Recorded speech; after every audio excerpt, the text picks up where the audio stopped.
أعوذ بالله من الشيطان الرجيم. بسم الله الرحمن الرحيم. وقال نسوة في المدينة امرأة عزيز تراود فتاها عن نفسه قد شغفها حبا إنا لنراها في ضلال مبين. فلما سمعت بمكرهن أرسلت إليهن وأعتدت لهن متكئا وآتت كل واحدة منهن سكينا وقالت اخرج عليهن. فلما رأينه أكبرنه وقطعن أيديهن وقلن حاش لله ما هذا بشر إن هذا إلا ملك كريم. قالت فذلكن الذي لمتنني فيه ولقد راودته عن نفسه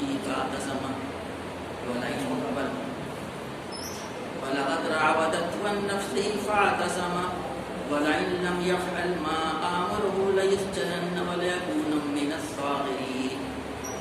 قال رب السجن أحب إلي مما يدعونني إليه وإلا تصرف عني كيدهن أصب إليهن وأكن من الجاهلين. فاستجاب له ربه فصرف عنه كيدهن إنه هو السميع العليم. ثم بدا لهم من بعد ما رأوا الآيات ليسجننه حتى حين. صدق الله العظيم. صدق رسول النبي الكريم. ونعم الأولاد والمشاهد والشاهدين. یہ سورہ یوسف کے چوتھے رکوع کی آیات تلاوت کی گئی ہیں جو 6 آیات پر مشتمل ہیں 30 تا 35. ان آیات کریمہ کا ترجمہ اس طریقے سے کیا گیا ہے. شہر کی عورتیں آپس میں چرچا کرنے لگیں کہ عزیز کی بیوی اپنے نوجوان غلام کے پیچھے پڑی ہوئی ہے. محبت نے اس کو بے قابو کر رکھا ہے. ہمارے نزدیک تو وہ صریح غلطی کر رہی ہے. اس نے جو ان کی یہ مکارانہ باتیں سنی تو ان کو بلاوا بھیج دیا اور ان کے لیے تکیے دار مجلس آراستہ کی اور ضیافت میں ہر ایک کے آگے ایک ایک چھری رکھ دی. پھر عین اس وقت جبکہ وہ پھل کاٹ کاٹ کر کھا رہی تھی براکٹ میں ہے اس نے یوسف علیہ السلام کو اشارہ کیا کہ ان کے سامنے نکل آ. جب ان عورتوں کی نگاہ اس پر پڑی تو وہ دنگ رہ گئی اور اپنے ہاتھ کاٹ بیٹھی اور بے ساختہ پکار اٹھی حاشا للہ یہ شخص انسان نہیں ہے یہ تو کوئی بزرگ فرشتہ ہے. عزیز کی بیوی نے کہا دیکھ لیا یہ ہے وہ شخص جس کے معاملے میں تم مجھ پر باتیں بناتی تھی. بے شک میں نے اسے رجھانے کی کوشش کی تھی مگر یہ بچ نکلا. اگر یہ میرا کہنا نہ مانے گا تو قید کیا جائے گا اور بہت ذلیل و خوار ہوگا.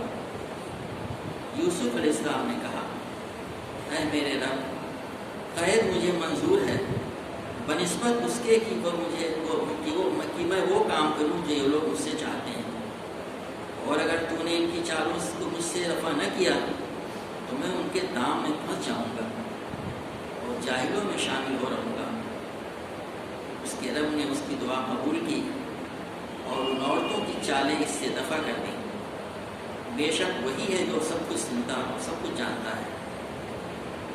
پھر ان لوگوں کو یہ سوچی کہ ایک مدت کے لیے اسے قید کر دیں حالانکہ وہ اس کی پاک دامنی اور خود اپنی عورتوں کے برے اتوار کی برکت میں شرعی نشانیاں دیکھ چکے. سورہ یوسف کا یہ چوتھا رکوع ہے اور اس کے سلسلے میں آپ سن چکے ہیں پچھلے ہفتوں میں کہ قرآن پاک نے بہترین قصص کہا.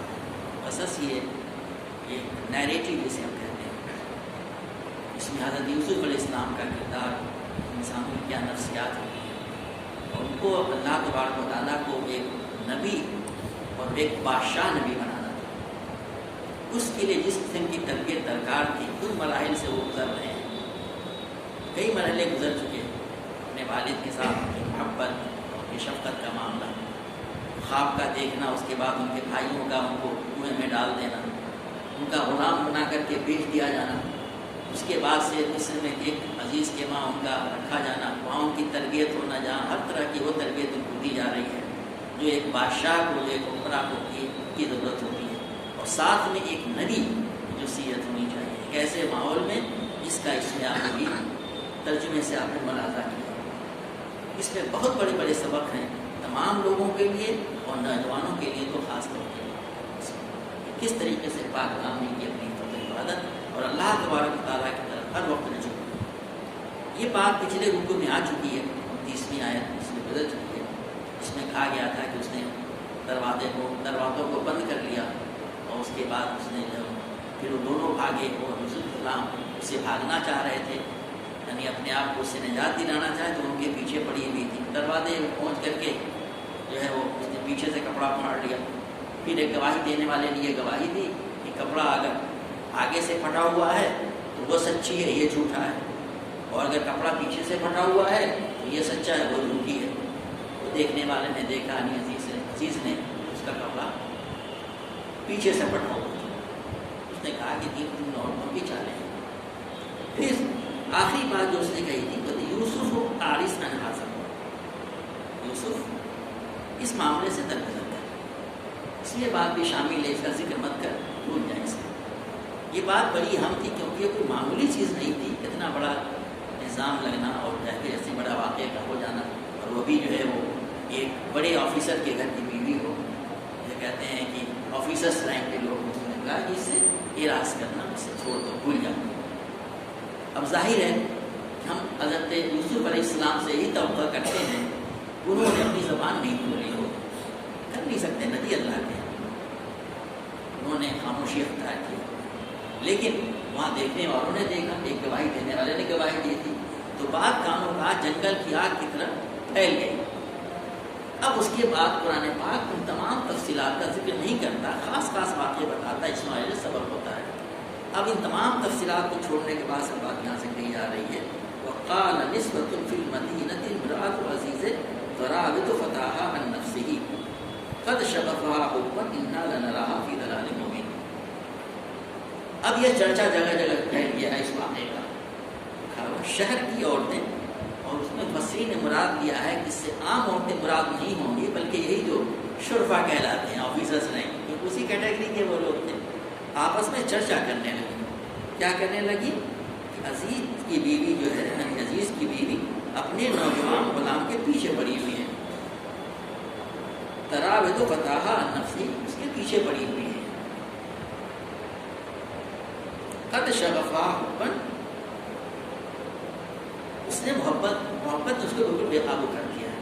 اب اسے بہت ساری باتیں کرتی گئی ہیں کہ اس نے جو ہے پیچھے پڑی ہوئی ہے، پیچھے ہی پڑنا تھا تو غلاموں کا جو آج سے تقریباً 3800-3900 سال پہلے کا واقعہ ہے، غلاموں کی کیا حالت ہوتی تھی ابھی چند سال پہلے تک، اور آپ کیا ابھی بھی ہمارے وہاں بانڈیڈ لیبر پائے جاتے ہیں، ان کی کیا حیثیت ہوتی ہے؟ تو کہا ہے کہ اگر اس کو کرنی تھا تو کسی شریف سے کرتی، کسی آزاد سے کرتی ہے، غلام کے پیچھے پڑی ہوئی ہے، اس قسم کی بات ہے۔ اور انا لنراها فی ضلال مبین، ہم تو اسے صریح غلطی، اس کو ہمارے نزدیک صریح غلطی کر رہے ہیں، ایسا اسے نہیں کرنا چاہیے۔ ایک تو اس کے معنی یہ ہوئے جو اس ترجمے میں بات ہوئی ہے، لیکن مفسرین نے جو بہت ساری باتیں لکھی ہوئی، یہ بات بھی لکھی ہوئی ہے کہ خود اس واقعے کے بعد حضرت یوسف علیہ السلام کی، جو اس وقت تک تو بہرحال گھر میں تھے، غلام تھے، لیکن ان کی خوبصورتی کا، ان کے کردار کا، ان کے تمام چیزوں کا، ان کی خوبیوں کا تذکرہ گھر گھر چل گیا تھا، اور یہ بات پھیل گئی تھی کیا بات ہے۔ تو دوسری خواتین بھی، بیگمات بھی، اس سے بڑا سوال ہے کہ دوسری جو معزز بیگمات بریکٹ میں، وہ بھی اس بات کے اشتیاق میں تھے کہ بھائی ہے کیا یہ، ہم بھی تو دیکھیں کیا معاملہ ہے، کیسے ہیں، کیا ہے، اور تمام چیزیں۔ تو اس لیے کہ آگے مکر کا ذکر کیا گیا ہے، اس کا مطلب ہے کہ تمام چیزیں چلنے لگی تھیں، ان کو بھی خیال ہوا تھا کہ ہم بھی دیکھیں تو بس ہیں یہ، اور ان کو بھی شوق پیدا ہوا اس طرح کا۔ یہ اس وقت اس طرح کی بات ہو رہی ہے، سو کارڈ جو معزز لوگ تھے، شوق آفیسرز نہیں تھے، تو انہوں نے کہا تھا کہ ایک معنی یہ لیے گئے کہ یعنی یہ غلام کو نہیں قابو کر سکتی ہے، عجیب سی بات ہے یہ، ہم ہوتے تو دکھا دیتے، یہ غلام کا کتنے غلاموں کا وغیرہ وغیرہ لوگوں نے بہت ساری باتیں کہی. اسی بات میں کہا کہ جو بڑی صحیح برائی پڑی ہوئی ہے اتنا چھوٹا سا کام نہیں کر سکتی جاننے کے لیے. ساری باتیں لوگوں نے اس میں سمیٹنے کی کوشش کی کہ کیا مطلب تھا اس کا. کیوں؟ کیونکہ آگے کہا جا رہا ہے فلما سمیت بمکرہن، جب اس نے ان کی مکہ وارانہ باتیں سنی.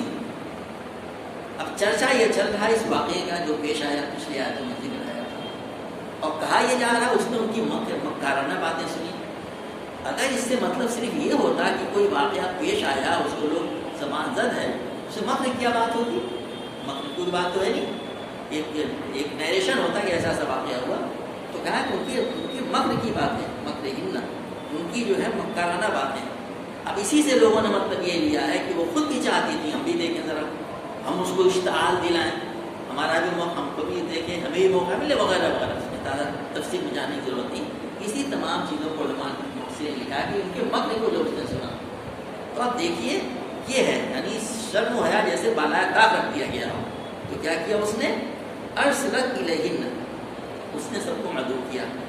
وعدت لہن متکئا، اور ان کے لیے اہتمام کیا تکیہ دار مجلس کا، بینکوے کا. اب یہ ایسا معلوم ہوتا ہے کہ آج سے اتنے 100 سال پہلے، بلکہ یوں کہنا چاہیے قریباً 4000 سال پہلے بھی مصر کی سوسائٹی اس طرح کی ڈیولپ تھی کہ وہاں پہ بینکوے کا یہ حال تھا کہ اس میں جو ہے کھانے کے لیے جب بلایا جا رہا اس میں تکیہ دار مجلس ہے.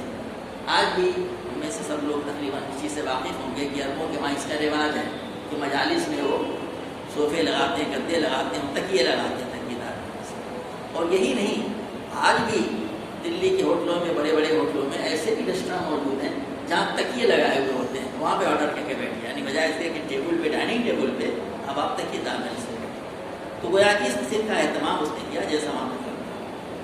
اس کے بعد آگے کہا گیا ہے وہ عادت کل واحدۃ منہن سکینا، اور اس نے ہر ایک کے آگے ایک ایک چھری رکھ دی. اب اگر صرف اتنی سی بات کہی جائے کہ سب کو بلایا، سب کو ہاتھ میں چھری دے دی، اور یہاں اس کا ذکر کیا نہیں گیا کہ پھل لگنے کے لیے، تو عجیب سی بات معلوم ہے. کیا ایسی کوئی دعوت ہوتی ہے جنہیں سب کو بلا دے کے چاقو کے سیب دے دیا جائے؟ ایسا نہیں ہوتا، بلکہ ایسا محسوس ہوتا ہے کہ ملٹی کورس ڈنر جسے ہم کہتے ہیں. پہلے معلوم ہوا کہ کھانا چل رہا ہے، اس کے بعد سے معلوم ہوا کہ پہلے جو اسٹارٹر چل رہا ہے وغیرہ وغیرہ، چلتے رہتے ہیں. آج کل ایسے ہوٹلوں میں اتفاق ہوا ہوگا، مجھے بھی اتفاق ہوا ہے اس میں کہ ایک مرتبہ صرف جو ہے ڈیزرٹ چل رہا ہے، پھر سب کچھ اٹھا لیا گیا، ایوری تھنگ از کلین. اس کے بعد سے معلوم ہوا کہ دوبارہ جو ہے کچھ وہ ایپیٹائزرس آ رہے ہیں، پھر مین کورس چل رہا ہے. مین کے بعد کچھ سوپس چلنا شروع ہوئے، کچھ ایسے سوپس بھی ہوتے ہیں آدمی خود بنا کے کرتا ہے، اس کی ٹیبل پہ ہیٹر وغیرہ سب کچھ رکھا ہوا ہے. اور آخر میں یہ بھی ہوتا ہے، یہ بھی دیکھا ہے کہ صاحب وہ چاقو اور یہ کچھ پھل رکھے گئے تاکہ آدمی اپنے اپنے پسند سے، کوئی پتلی کاش پسند کرتا ہے، کوئی چوڑی کاش پسند کرتا ہے، کوئی گول والی پسند کرتا ہے وغیرہ وغیرہ. تو ایسے ہی کچھ ہوا ہوگا جس کے بارے میں کہا جا رہا ہے کہ اس نے جو ہے سب کے سامنے ایک ایک چاقو رکھ دیے، اور بریکٹ میں انہوں نے لکھا ہے کہ پھر عین اس وقت جب کہ وہ پھل کاٹ کاٹ کر کھا رہے تھے، اس نے ایک پلان بنایا تھا. پلان کیا بنایا تھا؟ وقالت اخرج علیہن، کہتے ہیں یوسف علیہ ہم تو بیچارے عزیز کے ماں تو تھے، پھر بھی غلام نہیں تھے، وہ آرڈر کے پابند، ان کو آراستہ کیا ہوگا، خوب اچھی طرح سجایا ہوگا، کپڑے اچھے پہنائے ہوں گے. پھر کہا کہ نکل آؤ ایک ادھر قالت اخرج علیہن، پھر ان سے کہا کہ اشارہ کیا کہ ان کے سامنے سے نکل آؤ. اب ظاہر ہے یوسف السلام جب آئے ہوں گے، ہو سکتا ہے ہاتھ میں کوئی پھل کی یا کسی چیز کی ٹرے لائے ہوں، اور سر جھکا ہے، بہت شریفانہ انداز ہے، معصومانہ انداز ہے کہ نبی آئے ہوں گے، جیسے ہی ہوا ہوگا. آگے کی بات بتا رہے فلما رأینہ اکبرنہ. اب عورتوں کے ہاتھ میں چاقو ہے، پھل ہے، کاٹا جا رہا، چھیلا جا رہا، کچھ کیا جا رہا. جب ان عورتوں کی نگاہ اس پر پڑی، اکبرنہ، دنگ رہ گئی. کسی کی بڑائی سے، کسی کے بڑپن سے مجبور، یعنی مجبور ہونے کے آتی بالکل سے ہکا بکا رہ جانا، کہ میز ہو جانا جسے کہتے ہیں. اکبرنہ وقطعن وقطعن ایدیہن، اپنے ہاتھ کاٹ بیٹھے. یہ ایک عام تجربہ ہے کہ آدمی کوئی کام کر رہا ہو، اچانک کسی پہ نظر پڑ جائے. اگر کوئی چیز جگ سے پانی گلاس میں ڈال رہا ہے تو پانی کہیں اور گر جاتا ہے. کپ میں چائے ڈالی جا رہی ہے تو چائے نہیں ہوگی جائے گی، چاقو سے کاٹا جا رہا ہے تو بجائے پھل کاٹنے کے ہاتھ کاٹ لیا. انہوں نے اپنے ہاتھ کاٹ بیٹھے. وہ کل ہاش للہ، اور بے ساختہ پکار اٹھی ہاشا للہ، ان ھذا الا ملک کریم، یہ شخص انسان نہیں، یہ تو کوئی بزرگ فرشتہ ہے. اب یہ بات فرشتے کا تصور جو فرشتہ ہے، کیا کسی نے فرشتوں کو دیکھا ہے؟ یہ تصور کرنا کہ فرشتے انسانوں سے زیادہ خوبصورت ہوتے ہیں، ایسا کچھ تو ہے نہیں. کہنے کا مطلب یہ ہے آج کل بھی ہم دیکھتے ہیں کہ جب کوئی شخص انتہائی ایسا خوبصورت آدمی نہ دیکھا ہو، اور ساتھ یہ چیز بہت امپورٹنٹ ہے، اس کی شرافت، اس کی معصومیت، سر جھکائے چلے جانا، اس کے ساتھ جو لوگ ہوتا ہے فرشتہ، اسی معنی میں کہا انہوں نے ان ھذا الا ملک کریم، یہ تو ما ھذا بشر، یہ انسان نہیں ہے. ایسا انسان اتنا خوبصورت، اتنا خوبصورت انسان ہو اس سے پہلے کبھی دیکھا نہیں تھا. تو ما ھذا بشر، یہ انسان نہیں ہے. ان ھذا الا ملک کریم، یہ تو کوئی بزرگ فرشتہ ہے. یہ سب نے گواہی دی. یہ اس بات کے لیے کہ ایسا یعنی لوگ ان کے اوپر تعریف ہوا. اب اتنی بات کہہ دینے میں وہ تمام چیز شامل ہو جاتی ہے. حضرت یوسف علیہ السلام کس طریقے سے آئے ہوں گے، سر جھکائے ہوئے، کسی کی طرف دیکھنا نہیں، اور وہ شرافت، معصومیت، کردار کی پاکیزگی، ابھی اس کے لیے الفاظ نہیں ہیں. اس سے گزرے تو گزر کر کے رکھ کے چلے گئے، بس ایک جھلک ان کو دکھانا تھا. اب انہوں نے اپنے ہاتھ کاٹ لیے. یہ جملہ وہ خود بولی.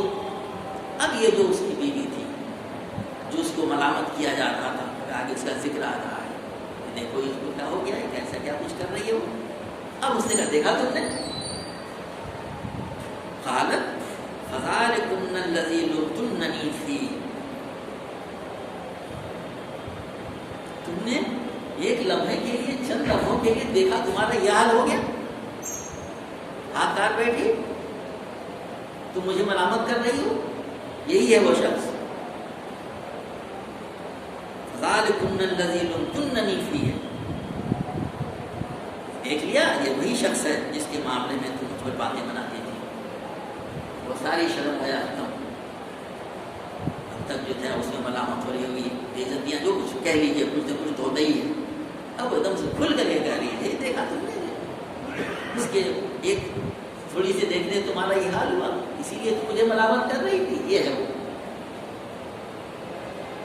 اب اس نے اقرار کر لیا. یہ بے حیائی سوسائٹی میں یہ آج کی پیداوار ہے. لوگ کہتے ہیں تمدن یافتہ مغرب میں لفظ استعمال نہیں کیا کرتا ہوں، یہ ہمارے ایسٹ میں بھی ہوتا ہے اور ویسٹ بھی ہوتا ہے، دلی اور علی گڑھ میں بھی ہوتا ہے.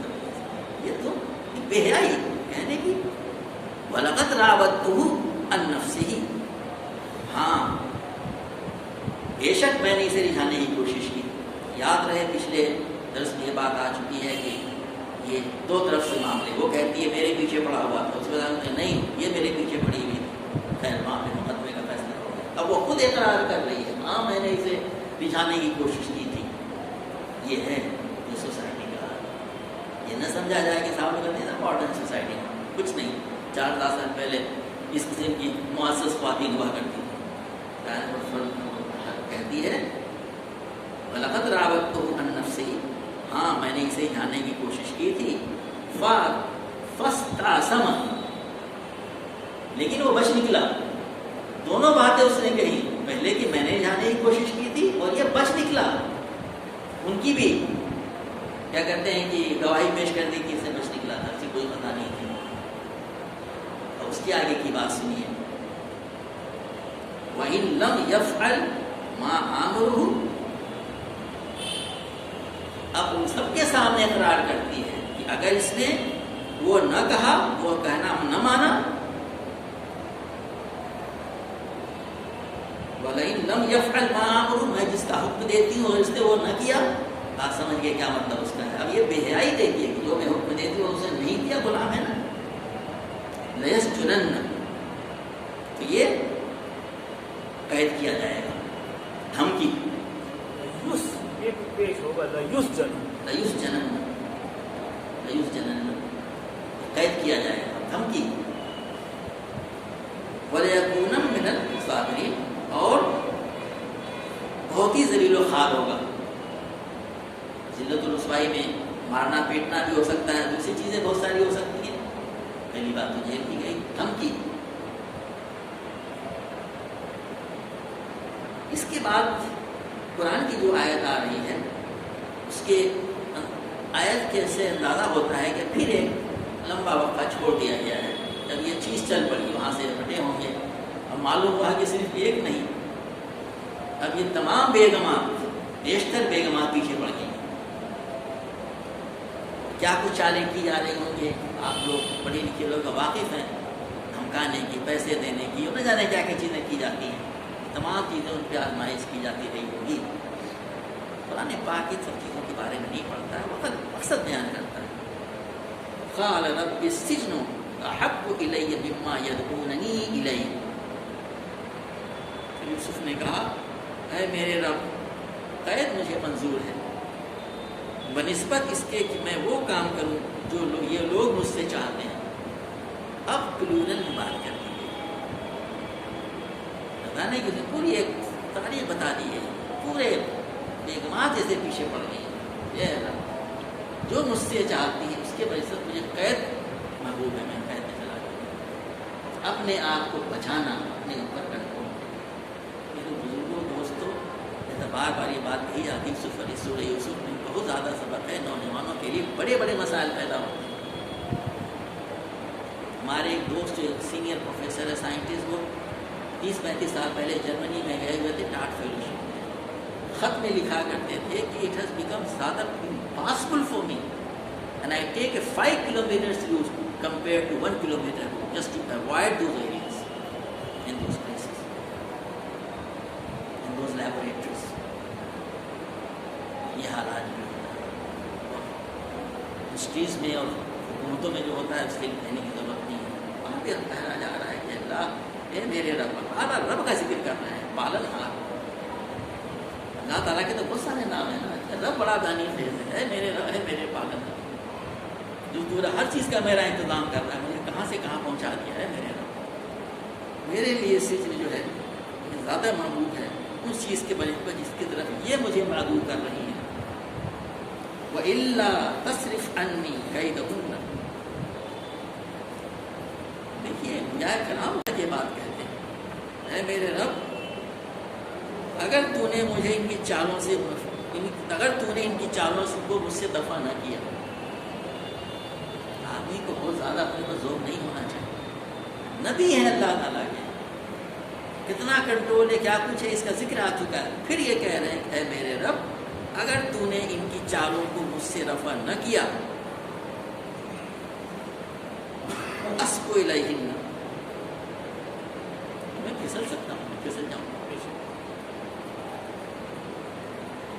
بہت بڑا سبق ہے اس کے اندر میرے بھائی. ایک اللہ کا نبی کہہ رہا ہے کہ اگر تو نے ان کی چالوں سے مجھ سے دفع نہ کیا تو میں پھسل جاؤں گا، میں ان کی دام فرم میں آ جاؤں گا، میں پھنس جاؤں گا. وَأَكُنْ مِنَ الْجَاهِلِينَ، اور جاہلوں میں شامل ہو رہا ہوں گا. اس کے بعد سے جو ظاہر ہے کہ ایک لفظ میں ایک پوری بات کہہ دی ہے. خود اپنے اوپر اللہ نے جو نفس اندر رکھا ہے اس کو ہمیشہ اس کو کنٹرول میں رکھے. اس کو وہ اچھی طرف کی طرف مدعو کرتا ہے، بری چیزوں کو منع بھی کرتا ہے، اس کو بری والے کو دبائے، اچھی والے کو کرے، اور بار بار اللہ سے دعا، نمازوں میں دعا، ہر چیز میں دعا. یہ بہت ہی زیادہ ضروری ہے کہ آدمی جو اپنے بارے میں کسی زوم میں مبتلا ہے. اللہ کا نبی کہہ رہا ہے یہ، اے اللہ اگر تو نے ان کی چالوں کو مجھ سے دفع نہ کیا تو میں پھنس جاؤں گا، پھر میں جاہلوں میں شامل ہو جاؤں گا. فاستجاب له ربه، تو اس کے رب نے اس کی دعا قبول کی. اور کون دعا قبول کرتا ہے؟ یہاں بھی رب استعمال، استجاب له ربه، اس کے رب نے اس کی دعا قبول کی.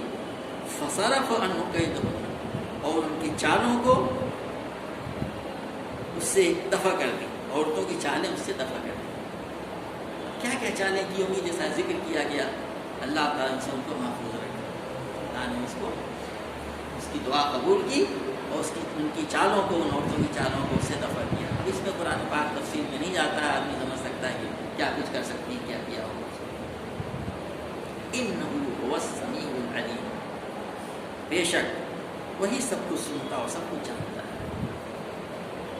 یہ جو اللہ تعالیٰ کی صفات قرآن میں جگہ جگہ بیان ہوتی ہیں، عام طور سے دو بیان ہوتی ہیں، سمیع اور علیم۔ جانتا ہے اور سنتا ہے، جانتا تو ہے سب کچھ وہ، لیکن سنتا ہے۔ دعا مانگنا اس کو، یہ نہیں کہ اللہ کو تو پتہ ہی ہے سب، دعا کا مانگنا اللہ تعالیٰ کو بہت پتہ ہے کہ وہ سمیع علیم۔ تو آدمی کو دعا کرتے رہنا چاہیے، اللہ تعالیٰ کی طرف رجوع کرنا چاہیے اپنے رب سے، یہ ملا کر کے تنہائیوں میں اللہ تعالیٰ ان فتنوں سے محفوظ رکھے۔ بہت ساری جو مصنون دعائیں ہیں، ان میں ان دعاؤں کا ذکر جو ہے وہ خاص طور سے کیا گیا، اس فتنوں سے بچانے کے لیے اپنے آپ کو طرح طرح ثم بدا لهم من بعد ما رأوا الآیات لیسجننہ حتی حین۔ اب پھر علماء نے لکھا ہے کہ پھر ایک طویل چیزیں چھوڑ دی گئی ہیں، ان کی چالیں اور تمام کچھ کیا ہوگا۔ قرآن پاک خود کہہ رہا ہے کہ اللہ تعالیٰ نے ان کی عورتوں کی چالوں سے ان کو محفوظ رکھا، ان کو بچایا، کیونکہ وہی سننے والا ہے، جاننے والا ہے۔ اب یہ تمام چیزیں واضح ہو چکی تھیں پہلے واقعے میں جب کپڑے کے پھاڑنے کا واقعہ آیا تھا، اس کے بعد سے عورتوں کا یہ کہنا، خود کہنا کہ نہیں صاحب میں نے اس کو کیا تھا اور یہ تو بچ نکلا تھا، نہیں بچ پائے گا اس میں۔ پھر انہوں نے طرح طرح کی چالیں کی۔ اب ایسا محسوس ہوتا ہے کہ دوسری سوسائٹی بڑے لوگوں کی، ان کی اور اشراف کی پریشان ہو گئی عورتوں کے مکر و فریب سے۔ عزیز صاحب بھی پریشان ہو گئے تھے کہ صاحب یہ بیوی بھی ایک مصیبت بنی ہوئی ہے۔ اس میں لکھا ہوا ہے کہ انہوں نے صریح نشانیاں دیکھ لینے کے بعد، مولانا نے بڑا اچھا لکھا ہے بریکٹ میں، اپنی اس کی پاک دامنی کی نشانی اور عورتوں کی برے اعتبار کی، اچھا یہ انہوں نے بریکٹ میں لگایا ہے، انہوں نے بات آ گئی۔ یہ نشانیاں رسول اسلام کے پاک دامنی کی، ان کی شرافت کی نشانی دیکھ چکے تھے، وہ پیچھے آیتیں آ چکی ہیں، اور عورتوں کی بدچلنے کی یہ بھی آ چکا ہے۔ اس کے باوجود انہوں نے غنیمت اسی میں جانا، مصلحت اسی میں دیکھا، اس کو قید کر دیں۔ مفسرین نے لکھا ہے کہ اس کے پیچھے مصلحت یہ ہو سکتی ہے کہ صاحب یہ یعنی اس نے کرایا ہوگا، اس نے کہا تھا نا، چیلنج کیا تھا کہ یہ جیل میں ڈالا جائے گا اور ذلیل خوار ہوگا، یہ بتانا دیکھنا بھی نہیں، یہ جیل میں آدمی کون ڈالا جاتا ہے جو غلطی کی ہو، وہ بتانا چاہ رہی ہو۔ کچھ لوگ کہتے ہیں اس کے معنی یہ ہے کہ اس نے سوچا کہ بھائی ہو کچھ دوری ہو جائے گی تو مصیبت ٹلے گی، ورنہ سب اس کے پیچھے پڑے ہوئے ہیں، یہ ٹاک آف دا ڈے ہو کے رہ گیا ہے کرنے کے لیے، سوچا ہوئی۔ اسی لیے لکھا ہے کہ تمام نشانیاں دیکھ لینے کے باوجود بھی انہوں نے یہی سوچی، لکھا ہے یہاں پہ ثم بدا لهم من بعد ما رأوا الآیات۔ سب کچھ دیکھ لینے کے بعد بھی یہی بات سمجھ میں آئی، اسی میں مصلحت انہوں نے سمجھی کہ اس کو کچھ دنوں کے لیے، کچھ مدت کے لیے قید کر دیا جائے۔ اس کے بعد سے یہ رکوع ختم ہو جاتا ہے۔